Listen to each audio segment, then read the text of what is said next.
हमारे साथ हिलाल नकवी जी हैं। हिलाल नकवी जी, समाजवादी पीडीए की बात कर रही है सर, कांग्रेस कैसे देखती है इस पीडीए फॉर्मूले को? ठीक है, पीडीए के साथ खड़े हैं आप लोग भी?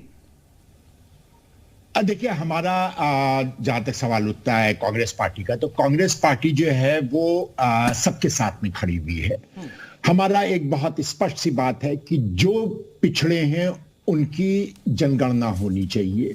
हमको पता होना चाहिए कितने हैं और साथ ही साथ उनमें कौन आर्थिक रूप से कहां तो आप खड़ा करा है, लेते ना जिससे सर, कि हम आप लोग करा लेते। केंद्र में भी आप रहे, आप तो सहयोगी रहे ना सपा के साथ भी, आपने मिलकर सरकार चलाई। आप लोग अब क्यों, मैं यही तो पूछ रहे ना, बीजेपी यही सवाल उठाती है कि अब आपको चुनाव आते ही ये जाति जनगणना की याद क्यों आ रही है?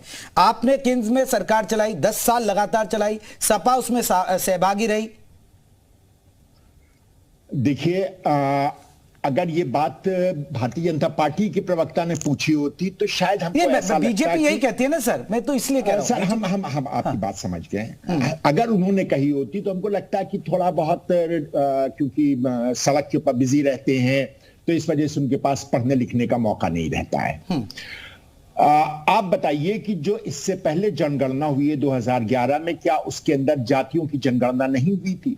क्या उस वक्त कांग्रेस की सरकार नहीं थी? क्या वो जनगणना जो है वो आते आते 2012 नहीं हो गया था? उसके बाद उसकी बैटिंग हुई थी और उसके बाद में फिर उसके आंकड़े बनते बनते 2013 हो गया और 2014 में जो है वो चुनाव हो गया। 2014 के बाद से कांग्रेस की सरकार नहीं है और 2014 के बाद से केंद्र में भारतीय जनता पार्टी की सरकार बैठी है। क्यों नहीं उन आंकड़ों को वो जारी कर देती है?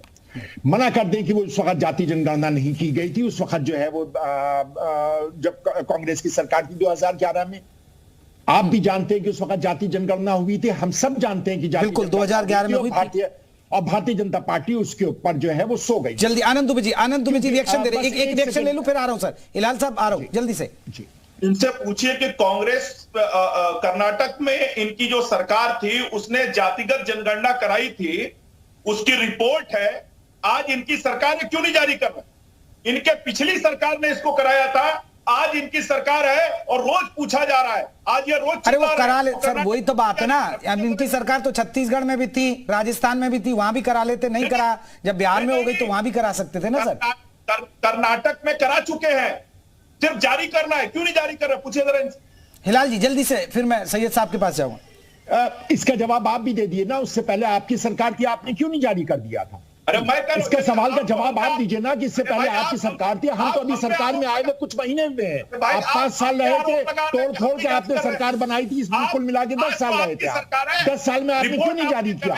हमको तो आए अभी 10 महीने नहीं हुए हैं। क्या बात करते हैं आनंद साहब? कुछ तो शर्म कीजिए। 10 साल तक बैठे रहे, उसके ऊपर लेट के सोते रहे, आपने जारी नहीं किया और हमको जो है अभी मुश्किल से जो है वो 2-4 महीने में हमसे आप सवाल पूछ रहे हैं। अरे आपको तो पूछना ही चाहिए। आपको तो कोई अधिकार ही नहीं है सवाल पूछने का। जो लोग 10 साल तक उसके ऊपर लेट करके सोते रहे वो हमसे पूछे कि अभी आपकी 2 महीने की सरकार भी आपने क्यों नहीं जारी कर दिया? आपने क्यों नहीं जारी किया था? 10 साल से आप उस पर बैठे हुए, 10 साल से केंद्र में आप बैठे हुए और दोनों जगह के पर आप जो है वो आंकड़े क्यों नहीं जारी करते हैं? आप क्यों उसके ऊपर सो रहे हैं? आपकी नीयत खराब है। आपकी नीयत खराब है, इस वजह से आप जारी नहीं करते हैं। आप 10 साल तक की वहां पर बैठे रहे कर्नाटक में, आपने क्यों नहीं जारी किया? आपको जारी करना चाहिए था ना। नहीं हिलाल साहब एक छोटा सा सवाल, फिर मैं देखिए मैं सैयद मोदी को जोड़ूंगा। सर, सबका साथ सबका विकास क्यों ना हो? क्यों हम जातीय जनगणना पर उड़ जाए? अब देखिए, आप जाति चिल्ला रहे हैं, सपा जाति चिल्ला रही है, लेकिन सबका साथ सबका विकास से क्यों ऐतराज है सर? छोड़िए ना ये जातिवादी। ये जो है ये बहुत ही बेमतलब का सवाल है। इसी में सबका साथ सबका विकास है। इसी में सबका साथ सबका विकास है, क्योंकि जब आप सबका साथ तभी ले सकते हैं जब आप जान पाए कि कौन कितना गरीब है। आप सबका विकास तभी कर सकते हैं जब उनकी आपको आर्थिक स्थिति के बारे में ज्ञान हो, जब उनकी सामाजिक स्थिति के ज्ञान हो। नारा लगा देने से सबका साथ सबका विकास नहीं होता है। अगर इनको सबका साथ सबका विकास करना था तो इनको जानना चाहिए कि किसको कितने विकास की आवश्यकता है। आनंद जी जवाब दीजिए जल्दी से। देने से नहीं हो जाता विकास, तो इसलिए जरूरी है होना।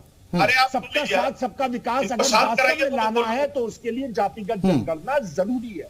इस बात को भारतीय जनता पार्टी कभी नहीं समझेगी, क्योंकि इनकी नीयत में ही खोट है। इनके पास कोई नीति। ठीक है, जल्दी से। अरे ठीक है हिलाल साहब, हो गई आप। आनंद दुबे जी जवाब दीजिए। मनोज जी आ रहा हूं मनोज जी आ रहा हूं। हाँ, अब देख, सबसे बड़ी हम पे तो चलिए आप आरोप लगा रहे कि हमने नहीं जारी किया। आप हम पे आरोप लगा रहे। मैंने तो छोटा सा प्रश्न पूछा है कि आपकी सरकार ने कर्नाटक में कराया था सर्वे, चलिए हमने नहीं जारी किया। अब आपकी सरकार तो काफी दिन से है, बनी बनाई रिपोर्ट जारी कर दे रहे। कि आपने नहीं जारी किया, माफी मांगिए जनता से कि आप 10 साल क्योंकि आप और आपने जारी नहीं किया। जारी करना नहीं है। आप वो लोग हैं, जब सत्ता में होते हैं तो आपके प्रधानमंत्री कहते हैं देश के संसाधनों पर पहला अधिकार मुसलमानों का है, तब नहीं कहा कि जातियों का है। ऐसा कभी कहा ही नहीं। इससे बड़ा मनमोहन झूठ सिंह ने नहीं कहा, है।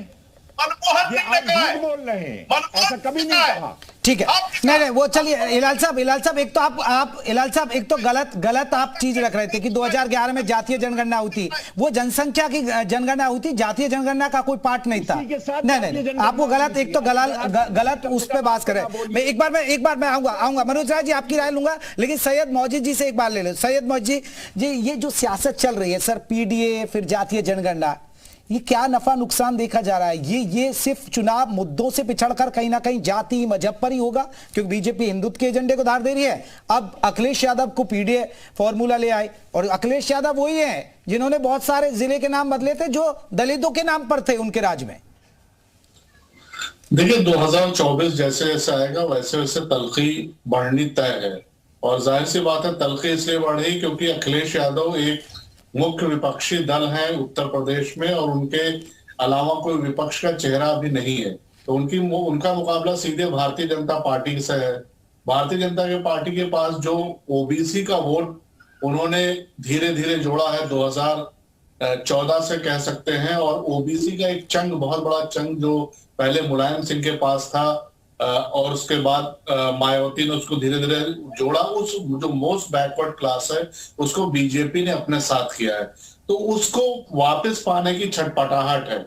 और जहां तक जातीय जनगणना की बात है, विपक्ष को यह समझ में आ गया है कि हिंदुत्व की काट यह है कि अगड़े और पिछड़े की राजनीति की जाए, और इसमें जो कि बैकवर्ड कम्युनिटी ज्यादा है हिंदुस्तान में, तो उससे ज्यादा राजनीतिक फायदा मिलने की उम्मीद है। और बिहार में इसी तरह से किया गया। हालांकि बिहार के आंकड़े जो आए हैं आपने देखा है कि किस तरह के आंकड़े हैं, लेकिन जो सेंसस ऑफ इंडिया है वो जो डेटा कलेक्ट करेगा वही ऑफिशियल डेटा माना जाएगा, और वो जो जनगणना होगी वही मानी जाएगी। जहां तक हिलाल नकवी साहब बता रहे थे कि उन्होंने जारी नहीं किया, उस वक्त क्योंकि राजनीति हमने नजदीक से देखी है, उस वक्त कांग्रेस में एक धारा ये चल रही थी कि अगर इस डेटा को रिलीज किया जाएगा तो जाहिर सी बात है कि अपर कास्ट नाराज हो जाएगा, जो ऑलरेडी बीजेपी के साथ जा रहा था। तो इस वजह से उसमें बहुत ज्यादा वापो था, और जो कांग्रेस के भीतर की इंटरनल पॉलिटिक्स थी उसकी वजह से वो डेटा सामने नहीं आ पाया। लेकिन अब राहुल गांधी ये बात समझ गए हैं, और राहुल गांधी ने इस बात को इंडोर्स किया कि जैसे उनकी सरकार अगर बनती है 24 में, तो सबसे पहले वो जातीय जनगणना कराकर जो उनका ओबीसी का हक है वो दिलाएंगे। मौजी साहब अब जब देखिए कांग्रेस भी जाति जनगणना की वकालत करी, मौजी साहब एक छोटा सा, और समाजवादी पार्टी हर विपक्षी दल चाहता है कि जातीय जनगणना हो, तो सर ये जब बीजेपी हिंदुत्व की बात करती है तो फिर ये कहना गलत नहीं, फिर ये नहीं थोप सकते ना कि ये देश के मुद्दों से गुमराह करते हैं, ये देखिए हिंदू मुसलमान कर रहे हैं। अब तो ये जाति जाति चिल्ला रहे हैं ना सब। देखिए 89 में जब मंडल की पॉलिटिक्स शुरू हुई है, उसके बाद बीजेपी ने ये पूरी राजनीति पूरा एकदम राम मंदिर की तरफ जब मोड़ा है, उसके बाद से कश्मकश दो विपरीत धाराओं के बीच चल रही कि कैसे जो बीजेपी का हिंदुत्व कार्ड है उसको कैसे फेल किया जाए। तो उसमें मंडल की पॉलिटिक्स हावी रही कि तकरीबन एक दशक से ज्यादा, जब तक अटल बिहारी वाजपेयी जी ने एक कोएलिशन सरकार बनाने की पहल नहीं की, उससे पहले बीजेपी पहल नहीं करती थी।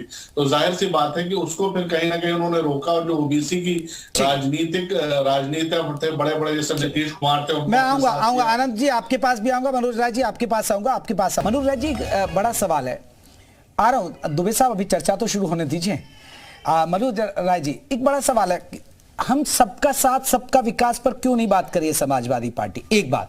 दूसरा सर आप कहते हैं पीडीए पिछड़ा दलित और अल्पसंख्यक, ठीक है सर आपका वोट बैंक इसमें हो जाएगा, आप सरकार आप 80 की 80 सीटें मान लीजिए आप इस फॉर्मूले, क्या आपको अगड़ी जाति का वोट नहीं चाहिए, आदिवासियों का कोई वोट नहीं चाहिए, ये सब चीजें नहीं चाहिए?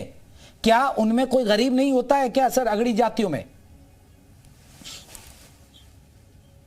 देखिए मैं अपनी बात शुरू करूंगा, उसके पहले ये बताऊंगा कि दुबे जी जो कह रहे थे कि ये पीढ़ियां ठीक कर रहे थे, भांग जो है चढ़ाया जाता है यहाँ शंकर भगवान को, हमारे यहाँ बाबा भोलेनाथ को। पता नहीं कैसे भाजपा के लोग हमेशा उसके नशे में रहते हैं।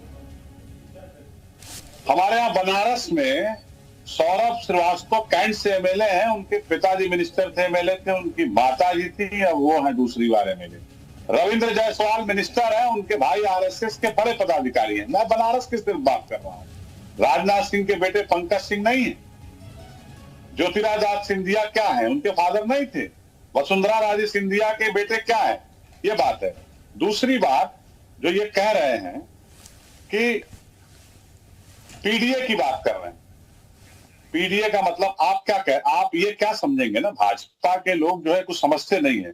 आखिर पिछड़ों की लड़ाई लड़ा कौन है? अगली जाति के लोगों ने नहीं लड़ा है, सामंती लोग नहीं लड़े हैं।